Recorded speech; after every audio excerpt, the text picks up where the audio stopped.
নমস্কার নমস্কার বন্ধুরা, আমি চিত্রা।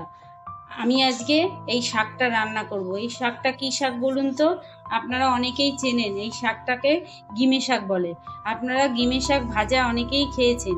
আমি আজকে চিংড়ি মাছ দিয়ে গিমে শাকটাকে রান্না করব। আপনারা দেখতে থাকুন যে আমি কিভাবে গিমে শাকটা চিংড়ি মাছ দিয়ে রান্না করব। রান্নার শুরুতে আগে গিমে শাকটাকে এইরকম ছোট ছোট টুকরো টুকরো করে কেটে নিতে হবে। এই দেখুন, আমি এই রকম ছোট ছোট টুকরো টুকরো করে সব গিমে শাকটাকে কেটে নেব।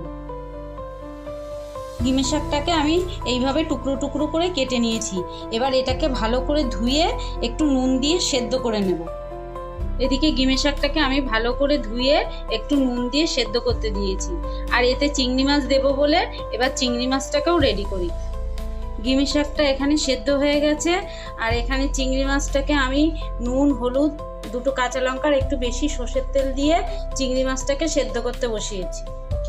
গিমে শাকটা সেদ্ধ হয়ে গেছে, আমি গিমে শাকের জলটা ঝরিয়ে নিয়েছিলাম। আর এদিকে চিংড়ি মাছটাও সেদ্ধ হয়ে গেছে, আর চিংড়ি মাছের মধ্যে যে দুটো লঙ্কা দিয়েছিলাম সেটাও নিয়ে নিয়েছি। আর এখানে আমি একটা আলু ভাতের মধ্যে সেদ্ধ করে নিয়েছি। এবার এর মধ্যে একটু বেশি করে সর্ষের তেল আর একটু নুন দিয়ে এটাকে ভালো করে মাখবো। বন্ধুরা, চিংড়ি মাছ দিয়ে গিমে শাক মাখা একদম তৈরি হয়ে গেছে। দেখুন কি সুন্দর হয়েছে। এরকম একটু পাতলা পাতলাই মাখতে হয়।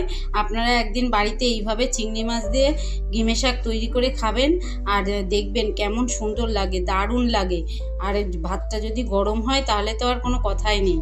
ঠিক আছে, আমার রান্নাগুলো যদি আপনাদের ভালো লেগে থাকে তাহলে অবশ্যই করে খাবেন আর কমেন্টে জানাবেন যে আমার রান্নাগুলো কেমন হয়েছে।